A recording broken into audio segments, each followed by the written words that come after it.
I guess my criticism of economists is rather than embracing inflation based upon its fundamental idea, which is the rate at which the price of things go up, right? They've been captured by mainstream conventional thinking to immediately equate inflation to the government-issued CPI or government-issued PCE or government-issued PPI measure, which was never the rate at which things go up. It's simply the rate at which a synthetic basket of products and services the government wishes to track go up. Now, the problem with that is two big things. One thing is the government gets to create the market basket, and so they keep changing what's in the basket over time. So, I mean, if I said 3 years ago you should go see 10 concerts a year, and the concert tickets now cost $200 each, now it's $2,000 a year to go see concerts. Now I'm in charge of calculating inflation, so I redefine, your entertainment quota for the year to be 8 Netflix streaming concerts, and now they don't cost $2,000; they cost nothing, and there is no inflation, but you don't get your concerts, right? So the problem starts with continually changing the definition of the market basket.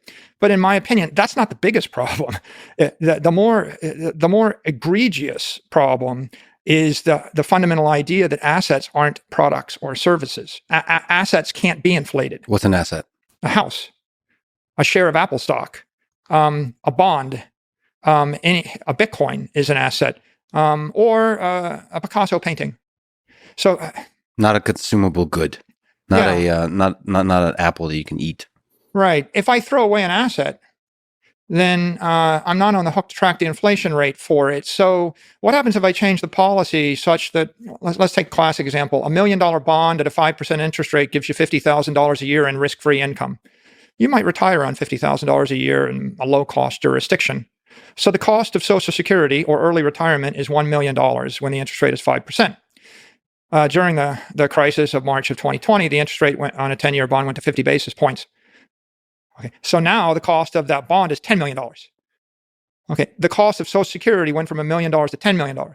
So if you wanted to work your entire life, save money, and then retire risk-free and live happily ever after on a $50,000 salary, living on a beach in Mexico, wherever you wanted to go, you had hyperinflation. The cost of your aspiration increased by a factor of 10 over the course of some amount of time. In fact, in that case, that was like over the course of about 12 years.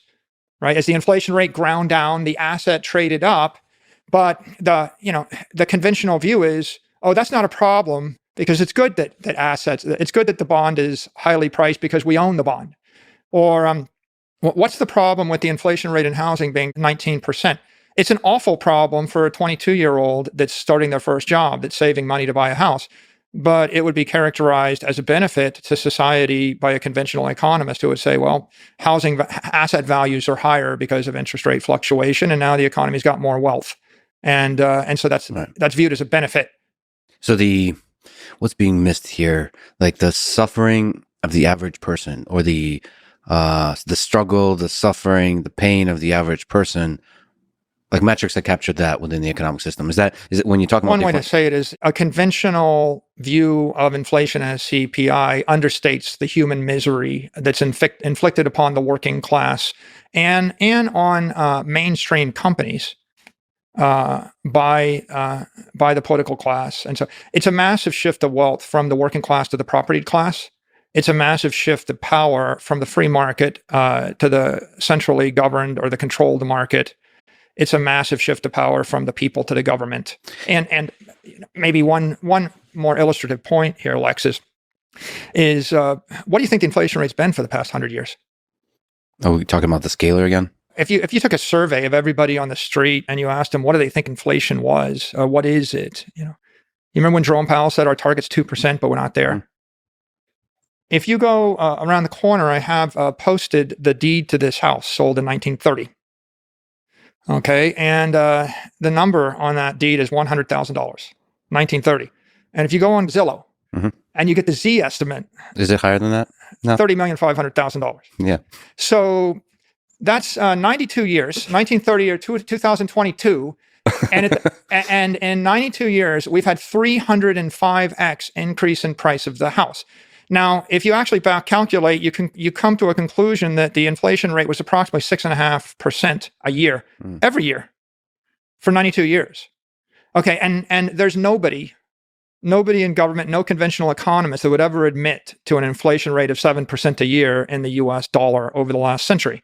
Now, if you dig deeper, I mean, one guy that's done a great job working on this is Saifedean Amos, who wrote the book The Bitcoin Standard, and he notes that on average it looks like the inflation rate and the money supply is about 7% a year, all the way up to the year 2020. If you look at the S&P index, which is a market basket of scarce desirable stocks, it returned about 10%. If you talk to 10% a year for 100 years, the money supply is expanding at 7% 100 years. If you actually talk to economists or you look at the economy and you ask the question, how fast does the economy grow in its entirety year over year? Generally about 2 to 3%. Like the sum total impact of all this technology and human ingenuity might get you a 2.5%, 3% improvement a year. As measured by GDP. Is that, are you okay with that? I'm not sure I'd go that far yet, but I would just say that if you had the human race doing stuff, yeah. And if you ask the question, how much more efficiently will we do the stuff next year than this year? Or what's the value of all of our innovations and inventions and investments in the past 12 months? You'd be hard pressed to say we get 2% better. Typical investor thinks they're 10% better every year. So if you look at what's going on, really, when you're holding $1 million of stocks and you're getting a 10% gain a year, you really get a 7% expansion of the money supply. You're getting a 2 or 3% gain under best circumstances. And another way to say that is, if the money supply stopped expanding at 7% a year, the S&P yield might be 3% and not 10%. It probably should be. Now, that gets you to start to ask a bunch of other fundamental questions, like, if I borrow $1 billion and pay 3% interest and the money supply expands at 7 to 10% a year, and I ended up making a 10% return on a $1 billion investment paying 3% interest, is that fair? And who suffered so that I could do that? Because in an environment where you're just inflating the money supply and you're holding the assets constant, it stands to reason that the price of all the assets is going to appreciate somewhat proportional to the money supply. And the difference in asset appreciations is going to be a function of the scarce desirable quality of the assets, and to what extent can I make more of them, and to what extent are they truly limited in supply. Yeah, so we'll get to a lot of the words you said there, the scarcity, and so connected to how limited they are, and the value of those assets. But you also said, so the expansion of the money supply, which is, put another way, is printing money.